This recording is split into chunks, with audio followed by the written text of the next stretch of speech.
From Eagle Scout to Ohio Secretary of State to U.S. Senator, Sherrod Brown, who grew up in Mansfield, says his dedication to service comes from his dad, a small-town doctor, and his mom, a teacher and activist. She was head of the state YWCAs and cared so much about injustice, empowering women, racial injustice, and really kind of brought me along in the 1960s as a high school kid to really look at the world in terms of service. Brown, who also served in the House, is now seeking his second 6-year term in the Senate and recently talked about his priorities at an NAACP meeting. I mean, we're still so far behind, obviously, employment.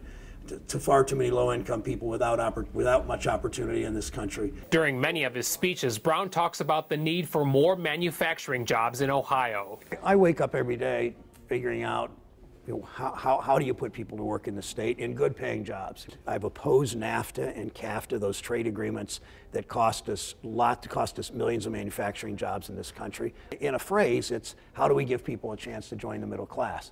It's always a job. It's always about education and training, and we can do all of those things. The Democrat, who will turn 60 in November, is married to former Plain Dealer columnist Connie Schultz. They each have 2 children from previous marriages. His interests outside of work? 2 things. One is just staying home and reading and hanging around with my family. The other is probably taking my daughters to an Indians game.